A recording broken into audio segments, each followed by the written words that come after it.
Yo, yo, yo, it's Oink Time Podcast Time. Please follow us on Twitter at Oink Time Pod and rate and review the show. We want ears listening. I'm Jen Carnovale. I'm Ben Ellwood. And today we have with us Cassie Workman. Hey, Cassie! Hi. Welcome. It's good to be here. Oh, Cassie is a stand-up. How would you describe yourself to people that ask, what do you do? I usually tell them I'm Poseidon, king of the sea, so that I don't have to answer any follow-up questions. Really? So people just stare at you like dumbfounded when you say that? Yeah, and then in the time that it takes them to register what I've said, I walk away. Do you still, do you consider yourself a stand-up comedian as your like core profession or identity? Well, that's my main thing. That's what I do. That's where I make not most of my money, but that's like probably about 50% of my income is stand-up. Yeah. Where does the other 50% come from? Writing. Oh, right. Like TV writing or just personal? Yeah. So, I didn't know you worked on TV shows. I do. Are you allowed to say what you work on? I work on Tonightly. Oh, okay, right. Yeah, cool. Yeah. So comedian first, writer second. I think I would prefer to be a writer. Really? Than a stand-up. Yeah, I've sort of lost my love for stand-up recently. Performing or the art form in general?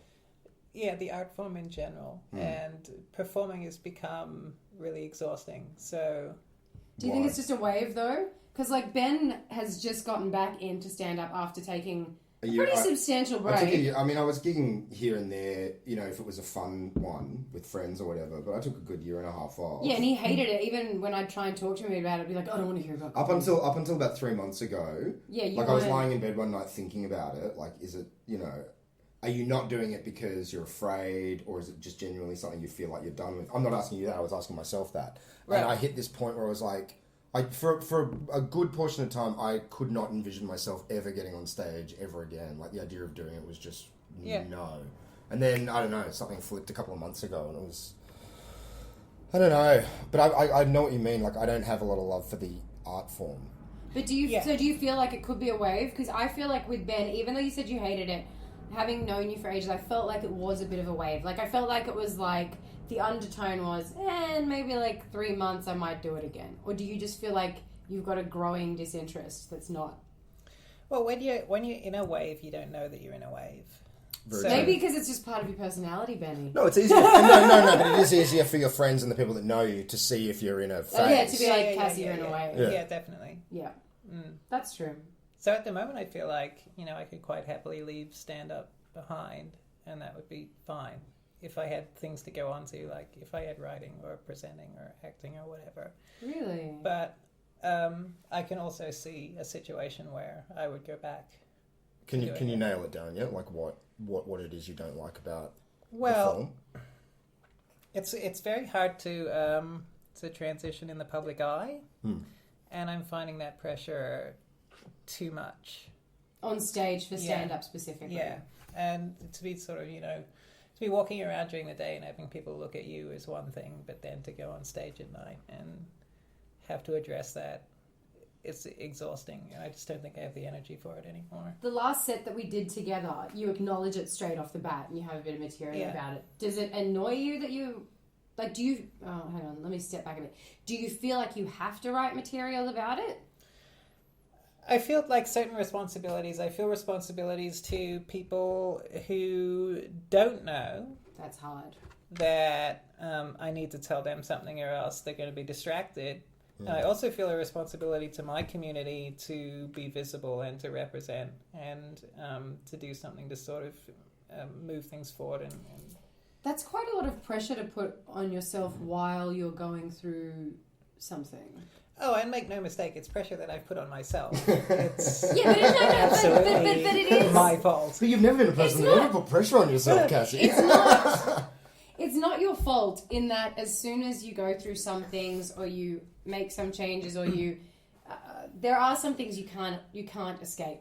I can't escape like being a woman on stage, and people will comment on the fact that I'm a woman on stage, and it will comfort some women and it will annoy other... Like, there's some things you can't escape. So in a way, you can't really escape being an advocate in the sense that people Yes. see you and maybe you're doing something they can't. I don't know. But, Well, I rather naively thought when I came out that I could just start being who I am and that would be it. And I had no intention of being an advocate or anything like that. And then I very quickly learned that coming out as trans is a political act in itself. Right. And you can't avoid being viewed through a political lens. Right. So you just have to kind of accept it. Yeah, you just have to go with it and be like, this is my thing now. Yeah, that's what I do now. How do you feel about... So it must be so frustrating. What about comedy off the stage? So, like, with all the comics, do you feel any change? Do you feel like you have to still have that role as a advocate off the stage? Like, just hanging out with, like, that kind of pressure in day-to-day life?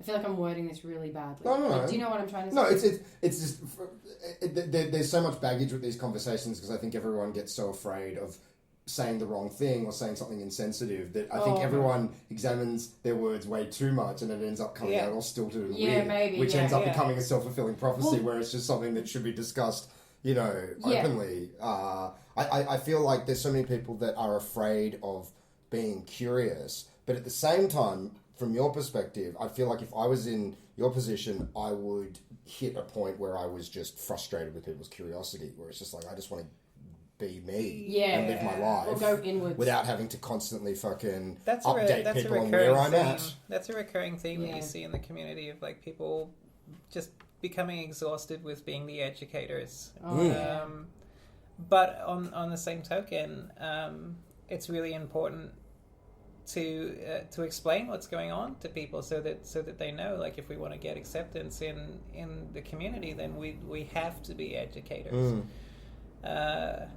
Which is, it's a big responsibility, especially because there's a lot of like quite young like teenagers and stuff who are now taking on that role, and it's I can't imagine how difficult it must be for them.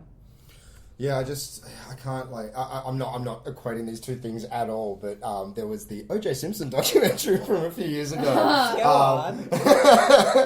No. I don't know if you guys saw that. The People versus O.J. Simpson. It's fucking amazing because it's all about race relations, really. That's what the core of it is really about.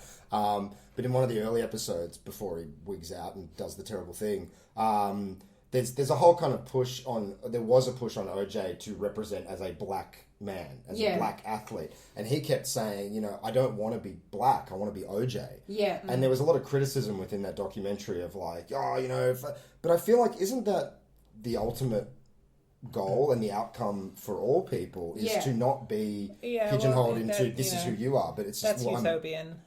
Obviously that's the ideal, but it's not feasible. It's not doable right now. In what sense? In terms of that, there's still a lot in the sense that people like to categorize things. It puts them at ease to categorize things and say that you belong in this role and you belong here and here. It makes them feel better about their place in the world. Well, even in comedy, we do it with comedians. They're a one-liner comic. They're a storytelling comic. They're this comic. They're that comic. But don't you think that it's comforting? But don't you think the very act of putting people into their categorization is then kind of fertile ground for stereotyping and assumptions about? Yes. So that's why we need people who are in that category to take control of the narrative and say that this is what is possible. This is what we're like. We can be like, we can be anybody. Just like everybody else, so you can then sort of mold that in a different way, but you have to acknowledge where people see you. That sounds like a lot of emotional work. It sounds really exhausting. Yeah. Having to feel that responsible all the time. Maybe it's because I just hate the feeling of being I would probably feel quite anxious because I'd be like, I don't want to be the face of like it would make me really jumpy, I reckon, and I'd probably just go into myself. Yeah, totally. It's weird. It's a very weird thing to. It's complicated to think about. To think that like everything I do now represents a whole group of people. Yeah. And I'm a real fuck up. So. We don't understand that feeling at all. But like, do you want that? Like in an ideal... nobody wants that. No. Yeah. Do you feel pressure from within your community?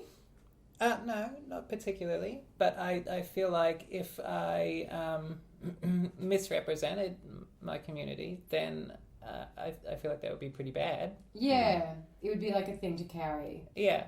Yeah. I can see how that would be daunting. And so all of that has basically made comedy at the moment quite unappealing. It's quite unappealing. It's such a minefield. Yeah, I just I don't dealing with the assumptions of other people. It's, it's so funny whenever I see like a massive kind of blow up on Twitter, when it comes from the left and there's a lot of rage and all that kind of stuff. My initial reaction a lot of the time is to be like, shut the fuck up and all that stuff. But recently I was kind of thinking, maybe once in a blue moon, 4 times a year, a 6'5" Aussie mate will condescend to me because I'm shorter than him, that whole like, g'day big fella, like all that stuff.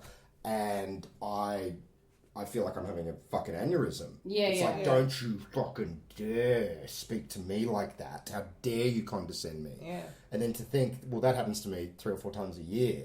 Well, that'll happen to me like 4 times a day. Yeah. Like, so, and it's in that sense that I am starting to empathize a lot more with that reactionary fucking rage of like, fuck off, like leave me the fuck alone. Because it's not just one incident. It's every incident that you encounter is all of the incidents that you've ever encountered. Yeah, right. Of course. Yeah. It brings all of them back. Yeah. And so nothing really stands alone when you experience prejudice.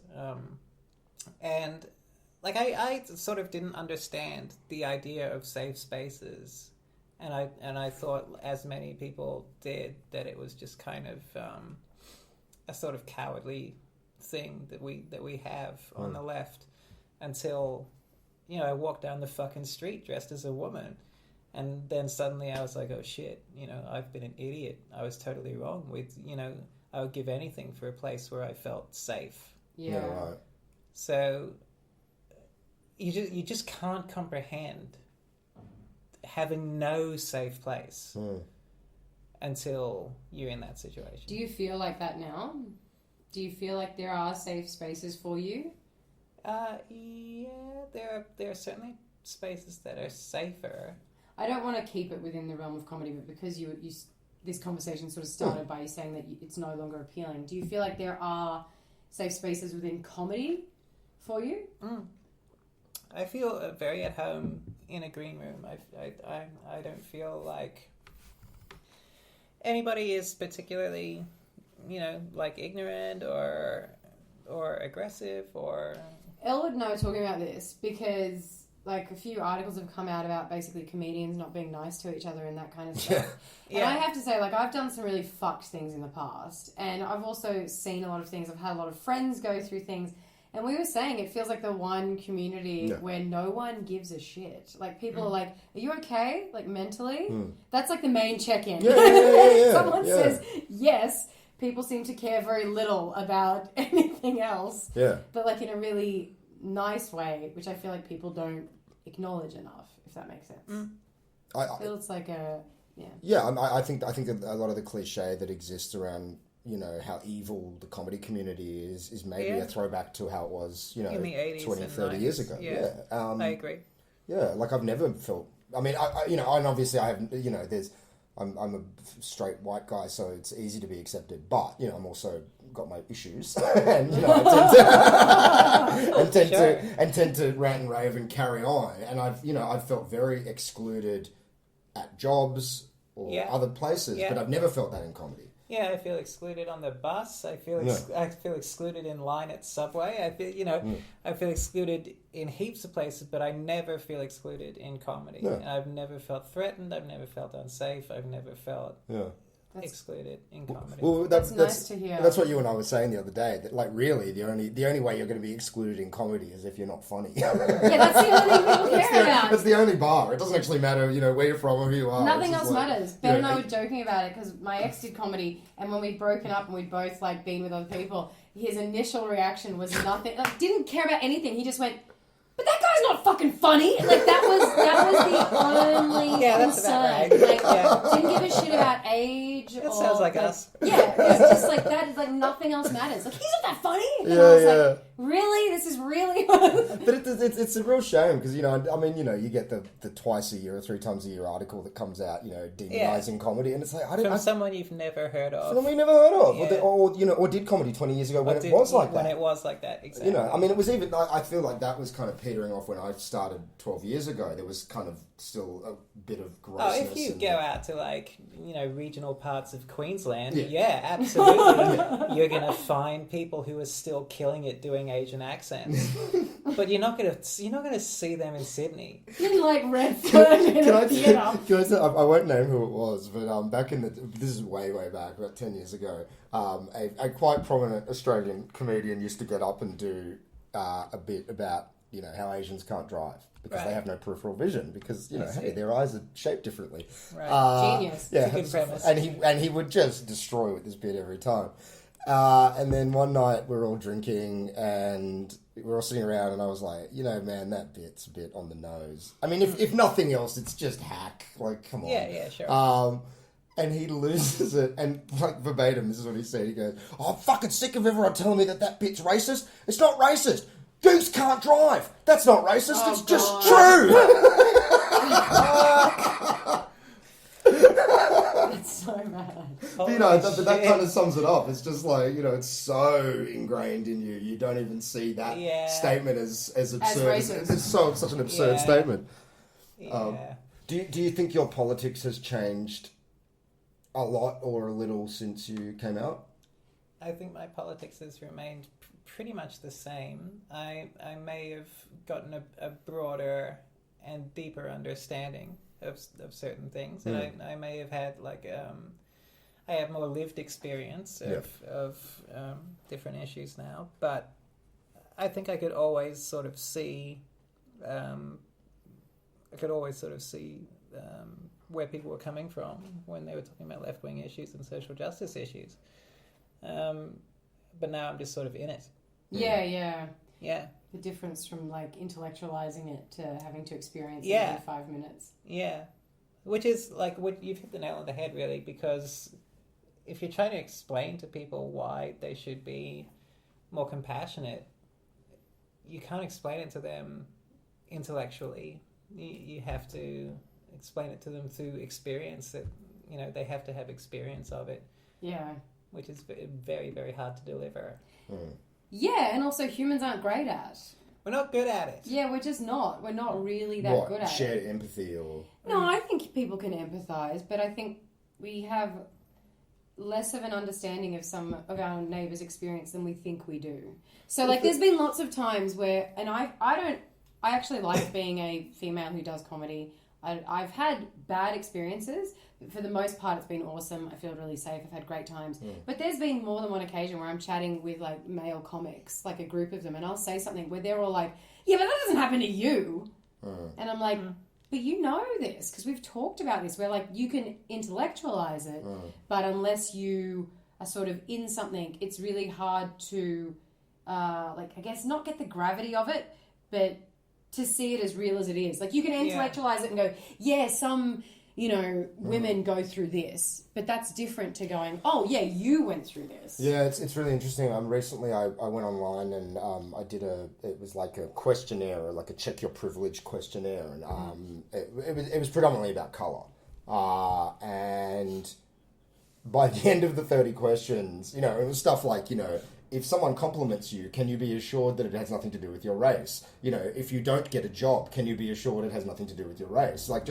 Yeah. And, I tick yes on all 30 questions. Yeah. And, I think it's important to do stuff like that because it is easy to be glib. And, 20 questions in, it suddenly, it was very evident to me of whoa, these are issues that I hadn't even, and I think that's what I have to remind myself a lot of the time when people talk about privilege. Because, I a lot of the time I'll fall back into that thing of look, everyone's suffered, everyone has demons, everyone's gone through stuff. But I think the real privilege is where you ask yourself questions that you didn't even think to ask yourself Yeah, before. or you know logically, but you don't piece them into Yeah. every day. Yeah. I had a job years ago now, and we were both basically at an information desk, and a job had come up where you could work in the head office. I didn't apply, but a lot of the other girls did, and my girlfriend, Anshal, applied. And basically, they ended up hiring someone external, saying, it's a shame none of, the women who work here already didn't apply. And I spoke to my friend. I was like, didn't you apply? And she goes, yeah, but you've seen my name. And she's like, they either assume I'm a guy or they assume I've come here, recently and I don't speak English. And and I was like, that makes perfect sense, because we knew the people on the hiring team and they themselves were like, we don't understand why you don't have an interview. This girl was already doing the job they were hiring for as a professional. And whoever saw her name was like, oh, when she told me that, I completely was like, this would never have occurred. Nah, never. Yeah. So there's a certain there's a really maddening paranoia that comes from that, because once you experience that kind of thing, you start to see it everywhere. Yeah. And it's not always necessarily the case, but it's the case enough that you start to get freaked out by it. Like, there's been times where there's plenty of stuff that's happened to me where I don't know if it was prejudice or not, but it looked like prejudice. And like I'll walk into a shop and be like, oh, hey, I'm looking for a specific dress. And then the shopkeeper will be like, no, there's nothing for you here. And then turn her back and walk away. I'm like, is that because I'm trans? Yeah, or you're just a shit person who's also transphobic. Like, you don't know, and you'll never get an answer. So you just have to keep that in your mind all the time, that at any moment that prejudice could come into play in your life, and you just won't know. How are you able to navigate a new social situation without a sense of anxiety? Or is that just something? There's heaps of anxiety. Yeah. I find it very difficult to leave the house. Yeah. I remember that, when I was about 16, and that was around the first time that I'd heard of trans, and I remember friends of mine being like, what the fuck? And I remember even at that age kind of going, I think it must be for real, because I can't imagine someone putting themselves in a position where people are going to be cruel to them and judge them if they're not pretty convinced that this is the truth, this is real. I just can't. I can't make eye contact with the barista 75% of the time, because I'm like, oh my god, does she think I'm a fat idiot? But that's completely manufactured. I can't imagine what it's like to navigate life where it's like, you are dealing with people's whatever prejudices or assumptions. Or... Well, I mean, like the thing I get a lot from my older white male relatives is this is going to be good. Like, who cares what people think? They'll say that. Who cares what people think? Who gives a shit if you're if you're strong? Who gives a shit what people think? Which is very easy for them to say. Yeah, because no one's looking at them. They're not going to get their head kicked in. Yeah. Well, and they've walking probably down the street, never experienced anything, and they have no idea. Yeah.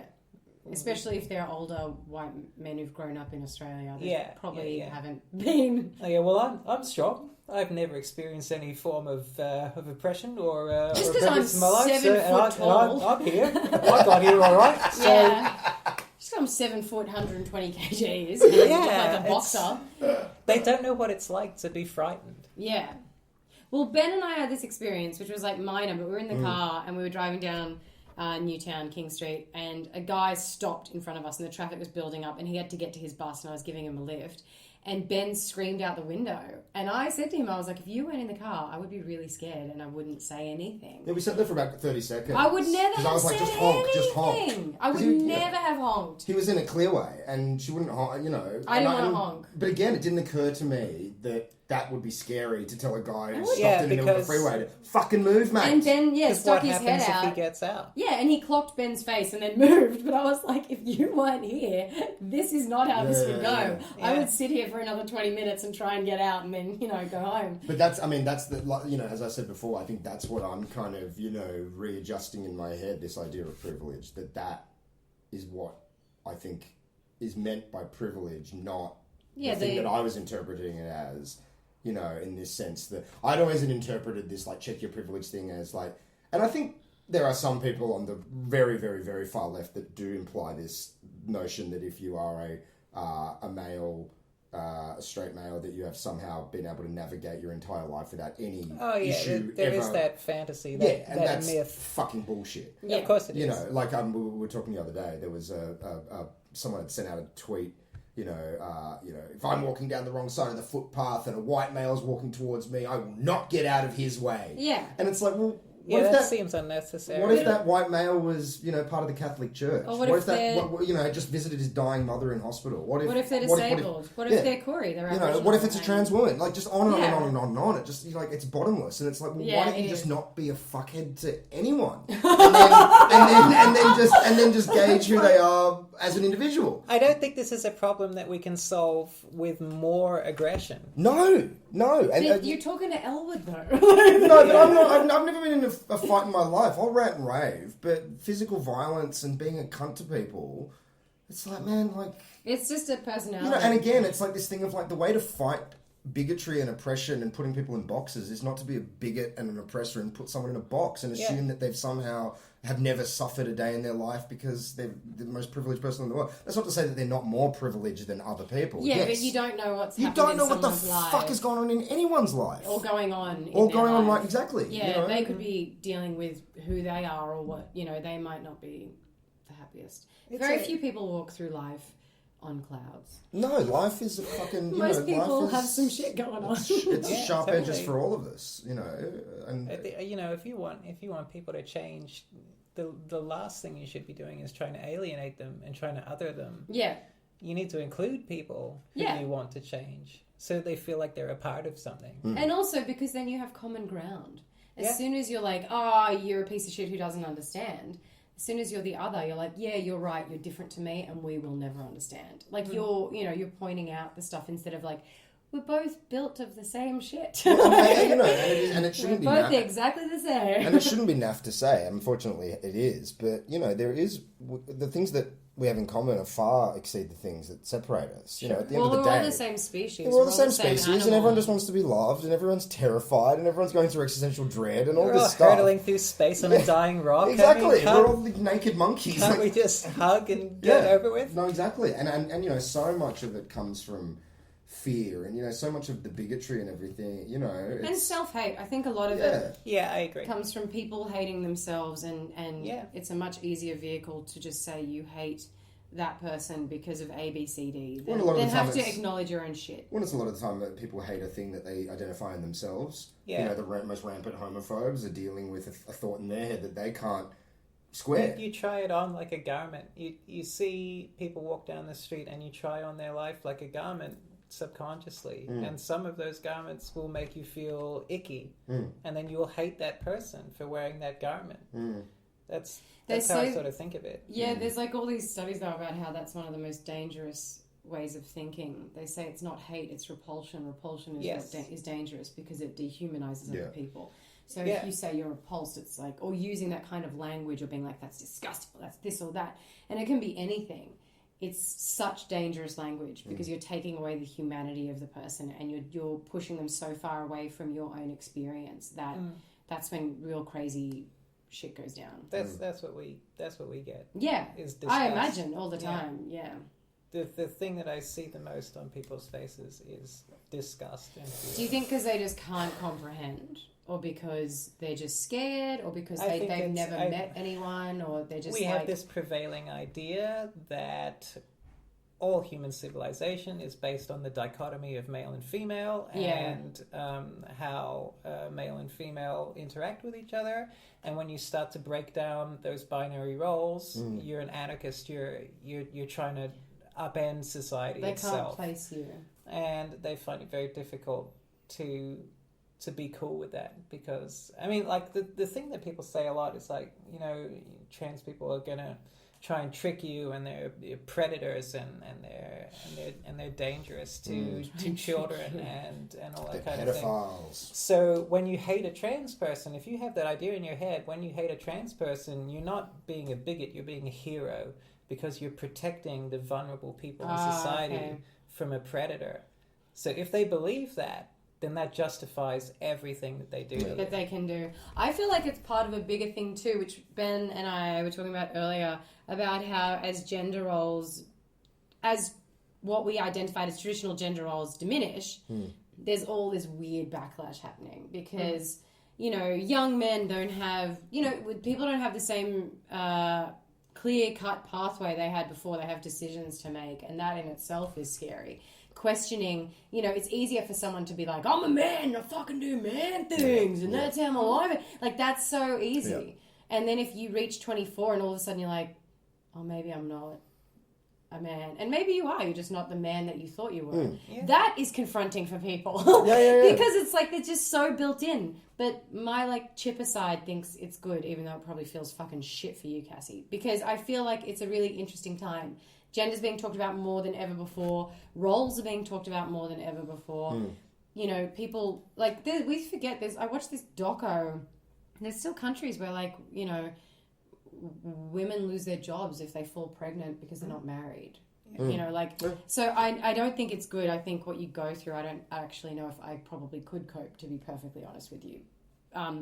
So you're a stronger woman than me. Well, I don't know if I can cope yet either. It's only been 8 months. Yeah, but I guess it's that thing of, like, day to day. But it's that thing of, like, even though it's fucking shit, I feel like it's also like a few steps ahead of, like, others, you know, of other places. Like, the fact we're having these conversations of, like, well, what does it mean to be a man or to be a woman? Or I think a lot of the fear, you know, from my interpretation, I could be completely wrong, but I think a lot of the fear comes from the shock of the new in terms of when people have, you know, like, I don't, you know, some Aussie dude that's lived in the middle of the bush that's never heard of anything other than very kind of traditional values. I don't think there can be any blame or even confusion why that guy's like, what the fuck? I never heard of that before. Yeah, it's like blaming a puppy or something. Yeah. I think you don't know what you're doing. Yeah, exactly. You have no, you know, nothing to, you know,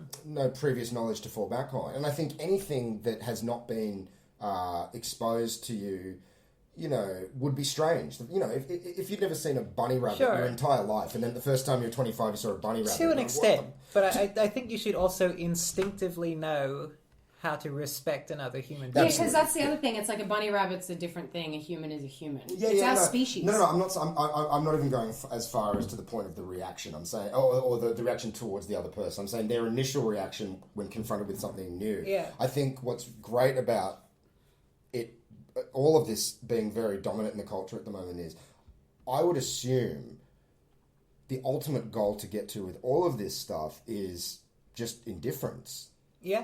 You know, you walk into a room and you don't see a trans woman or a black guy or an Asian girl. It's just humans. I feel like the biggest blessing my mum gave me was growing up was that she was indifferent. Yeah, she had a divorce lawyer who was trans. Yeah. And it was just not even, it wasn't even part of the conversation. Yeah. Like, I remember meeting her when she came in to help my mum and she was transitioning. Yeah. And so I noticed as a kid. But my mum was just like, oh, this is so-and-so. Yeah. And, like, that's in terms of, like, gay people, trans people, anything, it wasn't even like, and I feel like that's the best thing she gave all of us as her children, because it was like, because even, you know, because there's like a huge gap between me and my siblings, like 15 years, and I feel like for the most part, all of us were kind of like, oh, cool. Yeah. Because, like, your parent tells you, and so then you're like, oh, that's cool, yeah. And then you, like, don't care at all. I think we're all sort of moving towards that as a society. I hope so. But there are people who are horrified by the idea that we're moving towards indifference. Yeah, but they're also the people that, in a matter of time, are the people that you're, like, referring to as the old comedians who are saying racist stuff. Yeah, they'll like, die they've got to out. fucking catch up. Yeah, they'll die out. Yeah. It's the most important thing that an adult can do for a kid. I was raised in a cul-de-sac apartment block from, like, 6 to 20. And it was all sorts in the apartments. And because Mum worked till 8 o'clock at night, I was constantly being babysitted. So it was, you know, the gay couple next door and the Hare Krishnas downstairs and the alcoholic, you know, straight couple who, you know, when they got a little bit too tipsy, that's when he backed away. And it was never like, oh, they're weird or they're strange. It was just like, you know, I always remember Mum just being like, you know, people are different. Everyone's different. Everyone's complicated. And, you know, and it was... you know, it's funny. It's the older you get that you start really cherishing and being so grateful for, like, thank God that wiring was put in. Yeah. Because I do think that the default setting for humans is prejudice and fear. Well, I hate to say. Both of my mum, your mum, both come from like Holocaust surviving families where the reaction can go either way. Yeah. Where it can go the other way, which I've also seen. Yeah, I've seen where it it's too. like everyone is the other and everyone is the enemy and everyone is to be feared. Yeah. So it's like a real blessing that it goes that way because it doesn't happen all the time. I don't want to interrupt because I'm enjoying this, but shall we go to the hat then? Let's go to the hat. Let's go to the hat, Cassie. Hey! Come One on. All right, I got one. What's the word? Let's find out. The word is fear. What do you fear, All Cassie? right, so Imagine. on a real change of topic. Yeah. Well, I mean, actually, you can Well, you know, discuss let's it however talk you about. like. Well, I mean, let's talk about mates. Thank you. I fear going back. I fear not doing this more than doing this. Why? What do you mean? Like going back to... I fear having to be the old me for the rest of my life. Right. Oh. That's much worse to me than whatever comes next. When you say the old you, do you mean living like a man or personality traits that were maybe constructs when you were, you know, acting I guess as a man? all of that. What personality traits do you think were kind of constructs or crutches? Oh, I played a great man. You did? Yeah. It's a very convincing man. Yeah, I thought. absolutely. Yeah, no, absolutely. Well, I mean, you know, when you came out, it was a surprise to me. I didn't see it coming. You're like, I thought I did very well. I played the role of man exceptionally. Almost unbroken for over 30 years. Well, you and I lived with each other for what, 2-3 For a while, months yeah. in Hurstville. Yeah. Yeah. You were like a meat-eating, chain-smoking, whiskey-drinking dude. I'm still a meat-eating whiskey drinker, but now I do it fabulously. That's the best line. That should be a t-shirt. But like, so, because I'm so interested in this, because I think so much of personality and character is a construct. You know, I think the mistake a lot of people make is getting locked into this idea of like, this is who I am, you know, and you know, this is how I define myself. And I think one of my favorite writers, Grant Morrison, talks a lot about, you know, how your personality is really just scaffolding, and at any moment you can shift into, you know, and that's really what empathy is. It's taking on, you know, the feelings and the life of another person, and you can tap into those things if you're open to it, if you're not so locked into this rigid me. And you know, hopefully you are evolving and changing, as you know, hopefully a person that's 30 is not the same person they were when they were 20. Yeah, You would hope not. You would fucking hope not. But I wonder, like, you know, were you consciously cultivating personality traits that you knew at the time were... Yes, absolutely I was. Like what? Oh, really? Like, as in you, like, playing a role. Not a role, but a role of men. Role. Wow.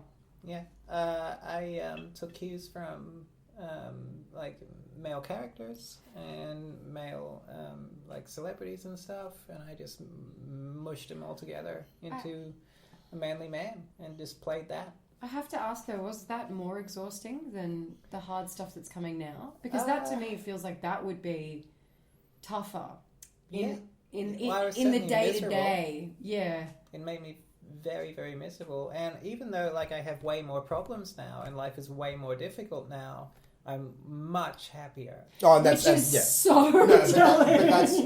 that's You're like, everything is harder, I'm thrilled. Yeah. But don't you think Right. that's evident talking to course. Cassie? Like, it was Yeah, of course immediately it evident is. the first time I Yeah. spoke to you after you came out. Like, your entire body language had opened up. Yeah. You know, there wasn't I was this... smiling and Yeah, laughing. Smiling. Not staring into the middle distance anymore. Yeah, the first thing I probably noticed was the smiling and an openness, Yeah. which I didn't feel before. So I would say Yeah.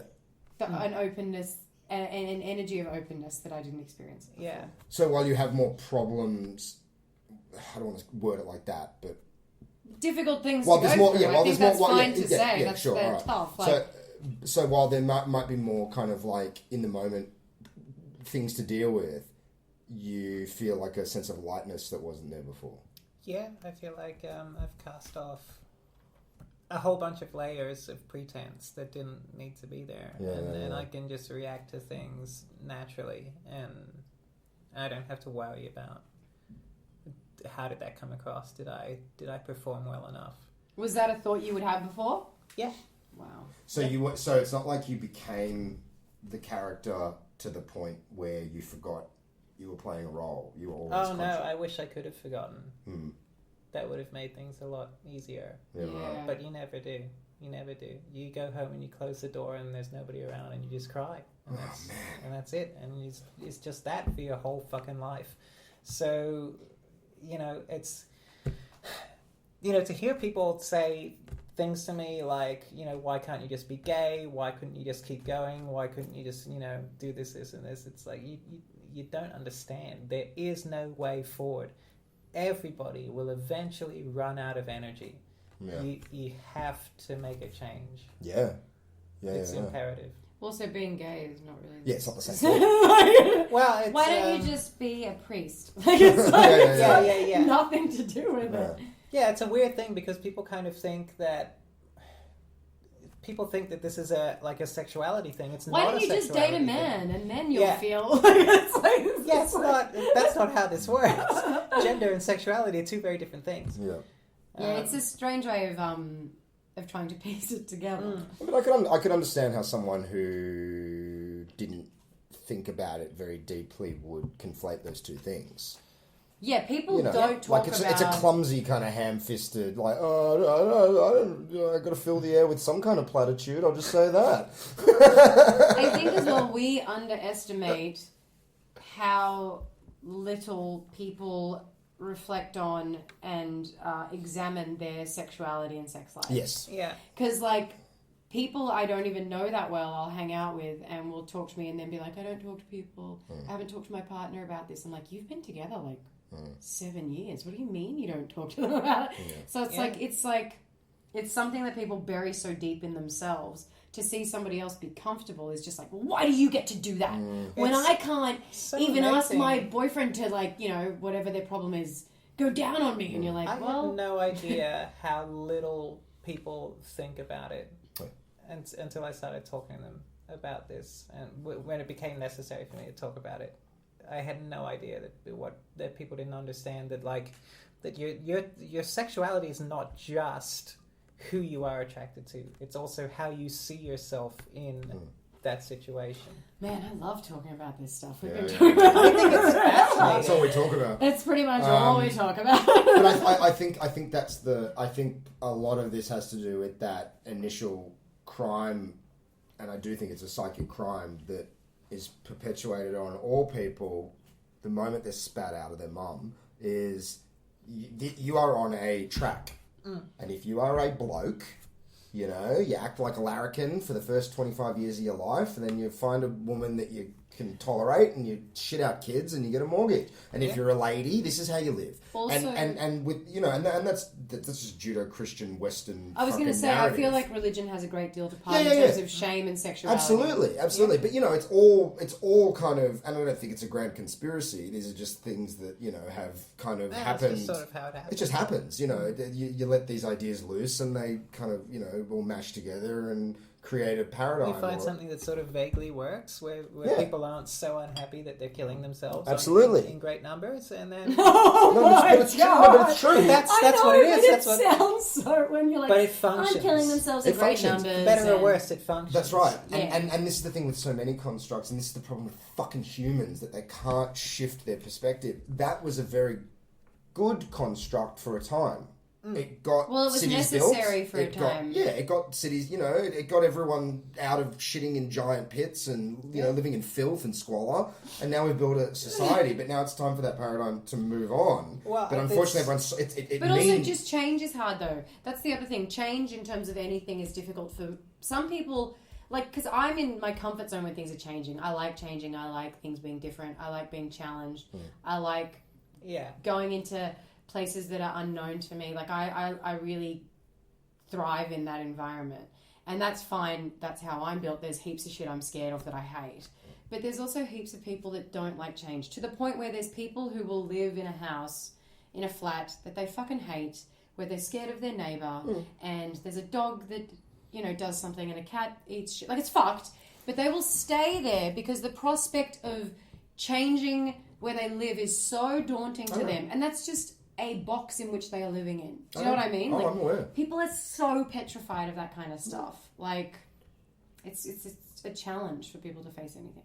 And also, you and I are a bit odd in that we both love talking about sex and gender all the time, because I don't think a lot of people do.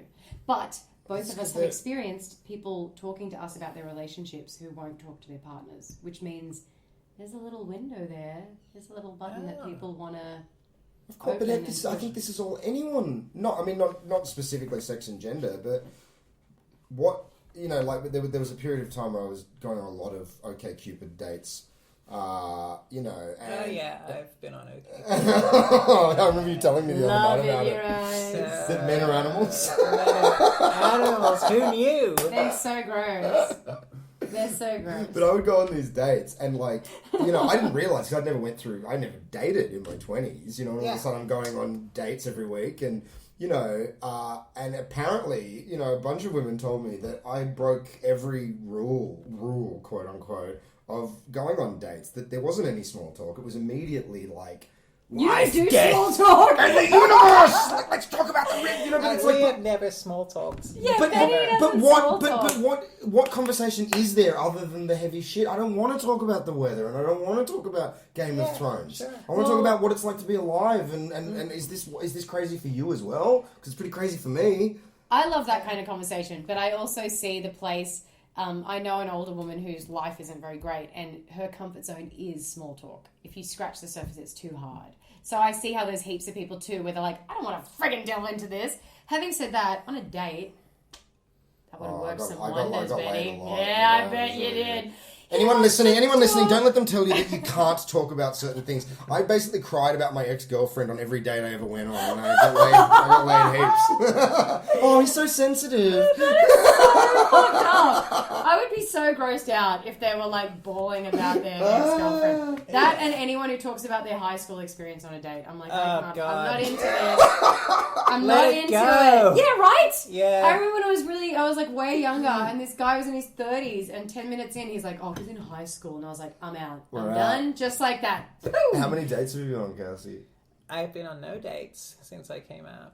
Really? Yeah. Yeah, right. Is that... Oh, there's no shortage of, like, interested parties, but just a message to, like, to the world, just like to the women of the world, check your men's phones, because they are playing around behind your back. Yeah. There's a lot of married men. But, I just haven't sort of met anybody who I liked. Yeah, right. Yeah. Is there a reason specifically that you haven't dated since you came out? Is it just not wanting to deal with that? No, I would love to date. But I don't want to just jump into it for the sake of jumping into it. Well, you want to settle just because you're like, I want to date, so I'll date this dickhead. I'm a 36-year-old woman. I can't waste my fucking time. Yeah, it's to bring it back to fear for a second. When like, did we ever leave? No. Were either of you, you know?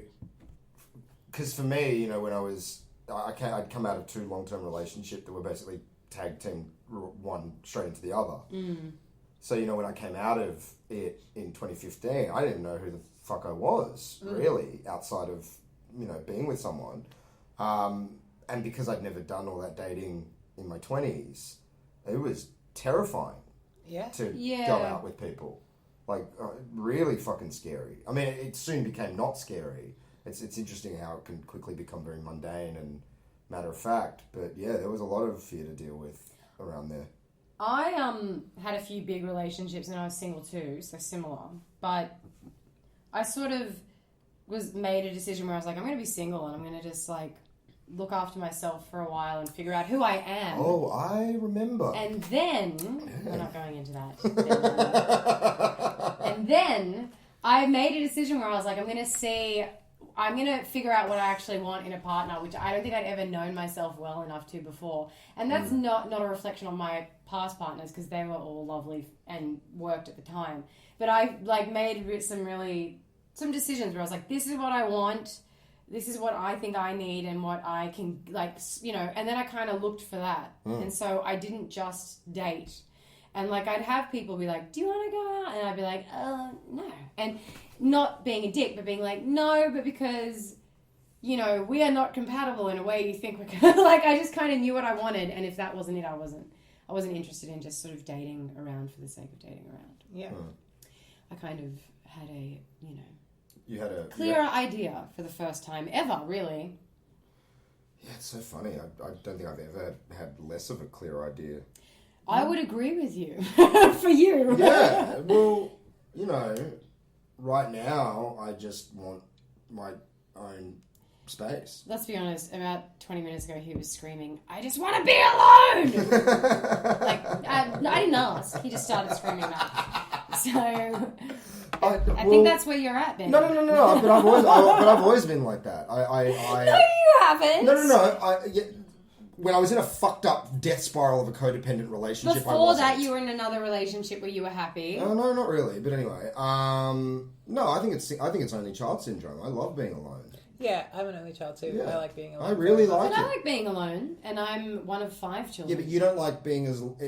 I liked being single when I was single. But I also made that... days, long stretches where I'm on my own. I like just sitting down and looking at a wall and not doing anything. Yeah. No, see, I'm fidgety. Where do you think... do you think that comes from you being entertained by your own self? I think I'm just used to not having anybody else to entertain me, so you just become comfortable with boredom. Yes. I also feel, and we talked about this on another pod, but I also feel like I put a lot of pressure on myself to be entertaining when I'm with other people. Yeah. And so when it's a relief not to have to fucking... Oh, yeah. Do you feel like that too? I hate that. I don't have that. I hate it. It's my least favourite trait of myself. I don't have it. I don't it. like being the entertainment. I'm more comfortable when someone else is, and I'm like, oh, cool. No. I feel I have no worth if I'm not being entertaining. I would agree. You are boring when you're not Fuck entertaining. you. Well, with the topic with fear, so before you'd started this transition, the fear at the time, was it staying how you were? Or did you, what are other fears you'd had in life, I guess? Because, I have, a million of them, but I'm, an anxious, nervous wreck of a human being. I didn't have many fears before. I was pretty suicidal before, so there was nothing that I really... Feared. Yeah. And then suddenly I got happy, and now I'm fucking scared of everything. Yeah, because it's going to be taken That makes away. sense. Yeah. Because you're like, I didn't think of that. Did you fear coming out? How other people would react, or... I feared it for years and years and years and years, which is why I didn't do it until quite late in my life. But then once I did it, it was fine, and the more people I told, the better it got. Yeah. And it just kept feeling better and better, so I kept doing it. Yeah, great. Do either of you in your lives had, a cliched irrational fear? All the time. What are you talking about? Snakes or... No, not snakes. Real irrational. All the time. Just anytime I plan anything or anytime something good happens that gets booked in. Oh, yeah. I'm I'm going to be the one person on the bill out of 15 who gets cut at the last minute for no fucking reason. Is that fear? Yeah, for me it's fear. It feels like fear. I always feel like all my dreams are going to come true. I'm going to get everything that I want, and then the next day I'm going to get cancer. Yes. Yeah. Well, I feel like that. That's my one. I've sabotaged so many fucking gigs because that's so many important gigs. No, if I do well at this will be the launch pad of my career, and then I'll die. Because God hates me. Yeah. It's another form of narcissistic egomania. Yes, that's exactly. all it is. That's exactly what it is. It's so, I used to think my cells were conspiring against me. You know what I mean? Oh, they're going to metastasize into cancer. Yeah.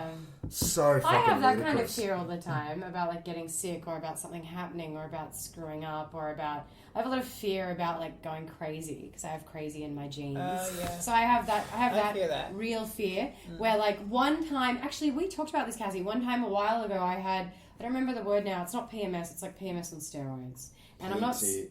Yeah, PMS. PMT something. But basically, and I'm not saying it to be like, oh, bitches be crazy, but like really, I felt fucking crazy. Yeah. And I was in a paranoid state. I remember saying to you, Ben, and another friend of ours, like, I am anxious and I am not coping, but I want to be here because I won't think as much. Yeah. And I felt in fucking insane. And I tried to tell my partner, and he's so supportive, and he listened and he understood. But because I'm presenting the same, and I had all this shit going on in my head, I don't think he realized even.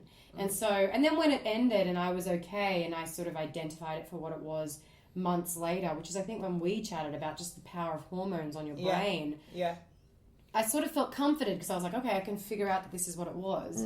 But that is a fear I have of like being that person that's so like kind of crazy that you're not functioning or you're damaging to the people you love or something. Yeah. Which in retrospect is a crazy fear because I talk about mental health all the time and check in with my friends and family all the time. But it's still something that is ever present. Yeah. I've never had any, in my past where I've, gotten fucked up on hallucinogenics or whatever. I've never feared my mind slipping. In fact, whenever I've been stuck in a loop where I'm like, wait, what room are we in? It's like, it's hilarious to me. See, I'm no. I've always been that person that's like, let's, go towards the light, man. Like, let's do it. I want all reality to peel back, and I want to see how everything works, and And recently, I'd been, indulging a little bit, and a few days later, I just kept getting stuck in this loop where I'd walk into a room and have no idea why I was in the room. I wasn't on anything. I was, it was the hangover, in the past, that would have been very amusing to me. Just like, oh, you fucking idiot, you can't remember, why you came in the room. And all of a sudden, it started looping into these, getting very frustrated with myself. Like, you fucking idiot, like, this is fucked. And I caught a vision of myself from the outside, and like, you look like you've got dementia or Alzheimer's. Yeah, you seem crazy. You seem crazy. And it's that fear that you see with old people that have dementia where, because there's two types of dementia. There's the goo goo gaga, I'm fucking regressed and I'm 5 years old again and I'm having a great time. And then there's I know that my brain isn't working properly and I'm angry frustrated. and I'm frustrated. And it was the first time in my life where I caught this whiff of fear about that so deep, where it was just like, who are you if that goes? Yeah. Who are you if your ability to speak and where do you go? Where do you go? What do you do? Hopefully to the happy place. But yeah, I have that all the time. Well, you and I chatted about this ages ago. How has that affected you? How's the taking hormones every day? Because like, I always talk to male friends when they're like, when I say, like, I'll tell Ben, like, I'll be like, I'm on the pill, and I was like, it's not the same, but imagine if you had, if you were taking steroids every day. It will mess with you in ways that you sometimes feel like you do not control. Even though people are like, but you're in control, and it's like, well, I didn't feel in control. Like, do you feel... Well, you lose perspective. Have you felt like that? Oh, yeah. I mean, we really underestimate the effect the endocrine system has on our personalities and on our psychology. And it's such a drastic change to suddenly switch your entire hormone structure. Yeah.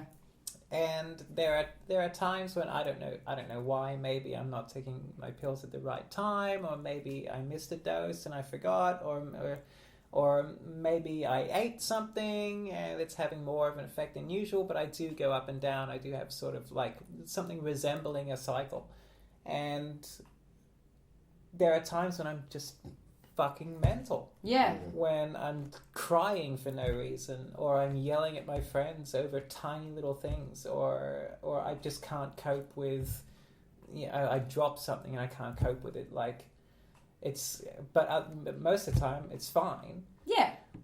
But there are definitely moments where I look back on them and I'm like, fuck, I was crazy. Yeah, and you feel crazy. And I don't want to push women back a fucking bazillion years, but like it's hard to talk about this without... But it is hard to honestly discuss. But I feel like it's the same with men. Men who inject with steroids and men who go through waves. But I also think that men go through hormonal cycles. We just don't have a name for it. Yeah. Because every guy I know has 3 or 4 days of the week where they're out of sorts and grumpy and there's no real reason for it. Or they'll name it... I don't think it's the same as you know... Well, I've experienced both. Yeah. And there's no comparison. Really? Yeah. Okay. On the other night...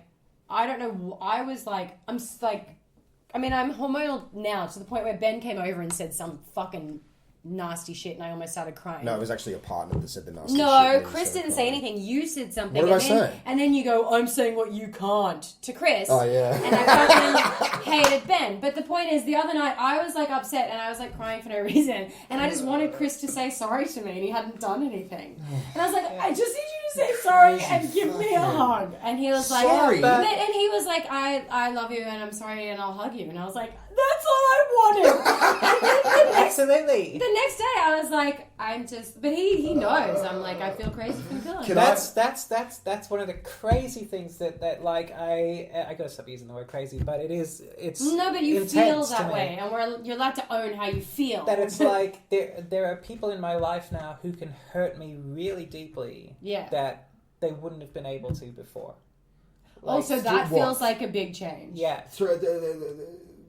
Elaborate. What do you mean?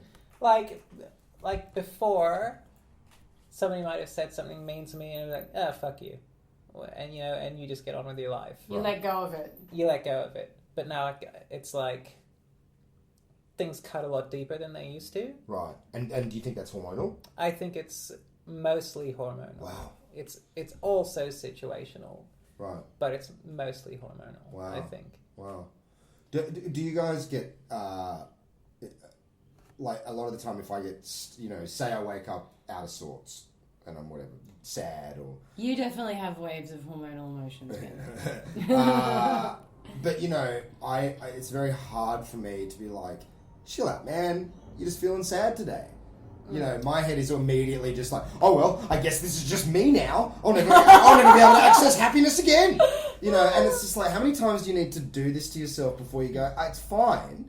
You are a human being going through ebbs and flows. Today you feel rubbish because whatever, you didn't eat properly yesterday, you didn't get enough sleep. But it's so hard for me to... Do you guys get stuck in have perspective? Yeah, like, when you're, you say you feel crazy. Just because you have perspective doesn't mean you can do anything about it. No, that's what I'm saying. Like, when you're locked in one of those cycles where you feel crazy, are you in your head being like, well, I guess I'm crazy now? Oh, no, I can totally verbalize. Like, the other night, I can verbalize. Like, I know I feel like this and it's irrational, but this is how I feel and I'm not okay.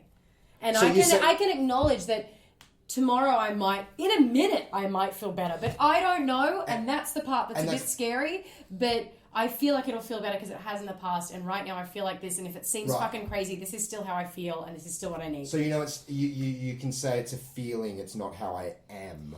Yeah. Yeah. Right. Okay. Yeah, it's a feeling. Yeah, right. Okay. Yeah, I don't think I'm going to cry forever because of something stupid. See, that's what happens to me. I get sad, and I'm like, well, I guess I'm just sad now. But that's also your personality. Like, anything can happen. You're like, well, this is it now. Like, it doesn't... But you're right, because it's the same with joy. Whenever I'm blissed out, I'm like, oh, I'm going to be like this forever. No, you're not. Like, if I have, really bad dysphoria one day or something like that, I look at myself in the mirror, I go, fuck, I'm ugly. But I realize that tomorrow I'm going to feel differently. And I just have to get through today. Yeah.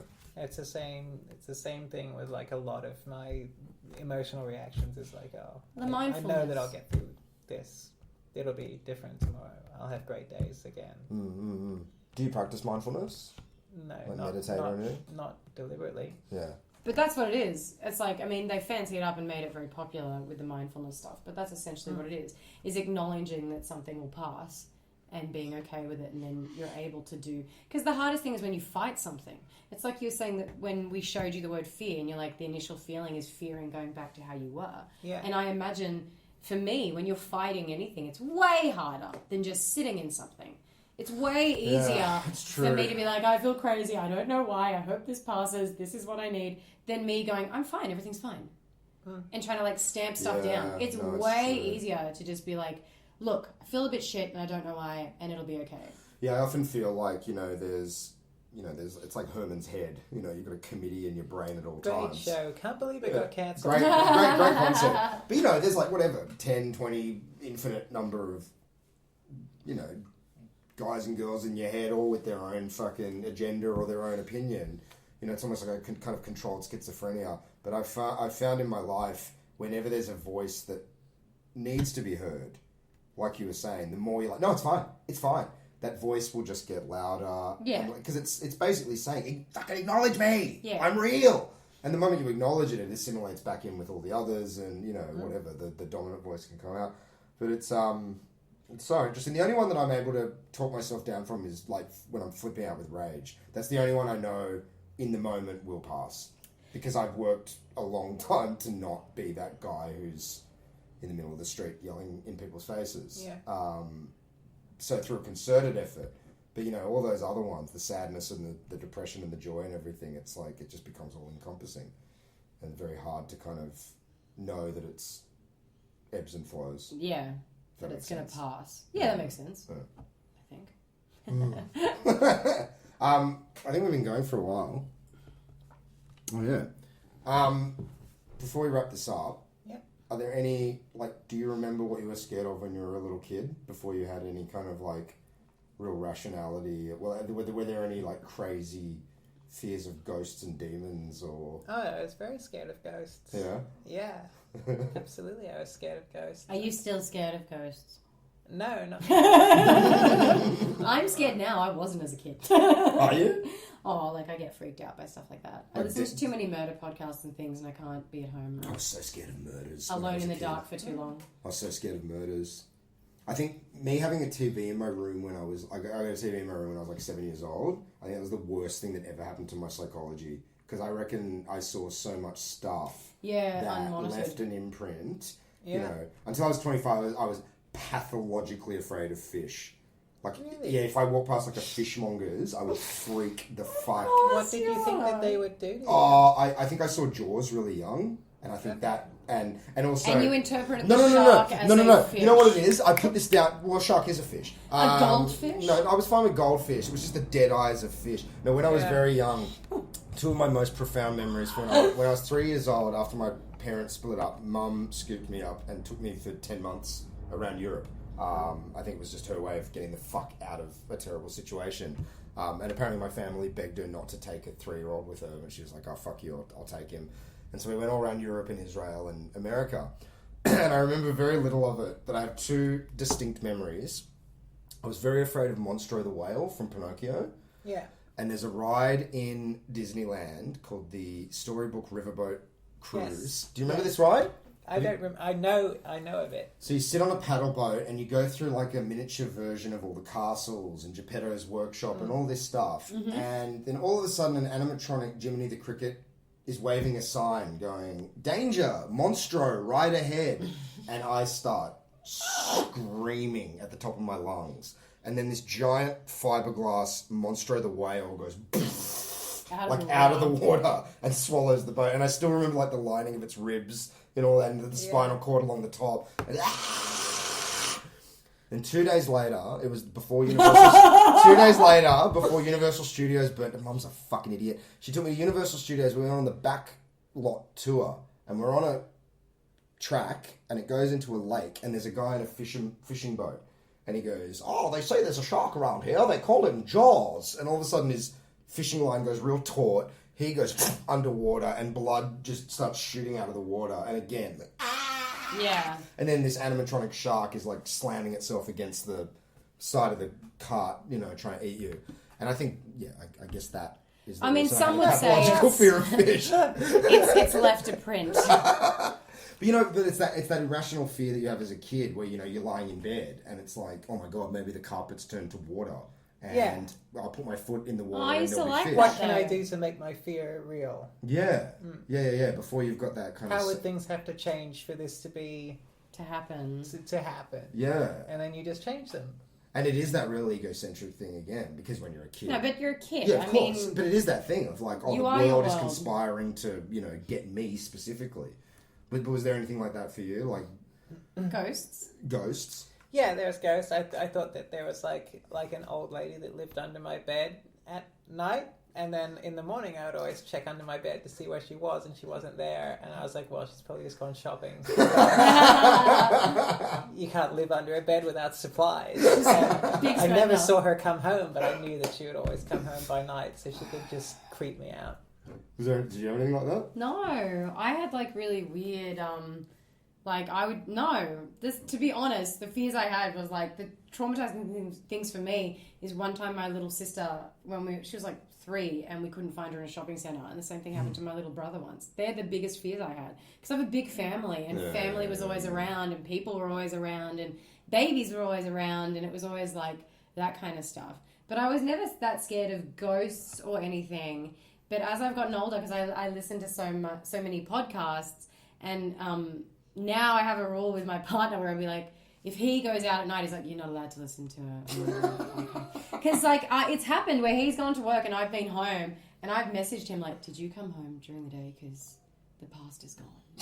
And he'll be like, yeah, I ate it for breakfast. Like, but I can freak myself out if there's like a shoe that's not where I thought it would be. I'd be like, clearly someone's come in to move the Somebody's shoes. trying to send you a message. And now they're going to kill me. Like, I get, but as a kid, it was not really that exciting. It was more boring. It was more like family stuff, which is kind of weird and probably reflective of my different upbringing. Well, I mean, those are heavy fears, I almost wish I could go back to those irrational. I'm scared of fish. You know what I mean? It's like, I wish as an adult I could say that. Yeah, it's like, no, my fears are pretty legitimate now. They're all very heavy. I never had fish or drowning or anything like that. I remember once when I told my grandma that I was scared of ghosts, and she just looked at me, she goes, you don't need to be worried about the dead, fear the living. Yeah, see, I also had a Hungarian mum who'd say shit like that, where it'd be like, oh, don't be ridiculous, that's not the thing that's going to kill you, and you'd be like, oh, okay. Oh, good to know. Yeah, it sort of grounds you in Put a your weird... childish fears away and fear reality. Yeah. It I mean, grounds you in a different statistically, way. someone you know is going to kill you. Could be anybody. Well, good night.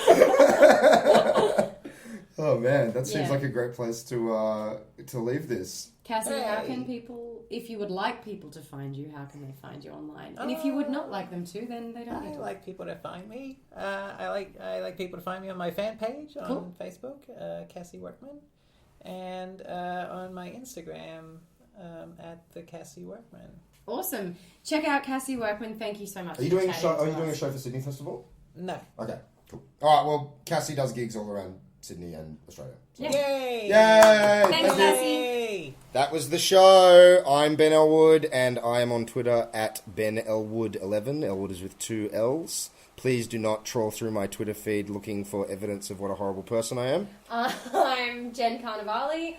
I'm on Twitter at Jen_Carnovale. I know it's a dumb thing to have an underscore. I did it before I knew that. And I have a website, jencarnivale.com, with gig information. Thanks, guys.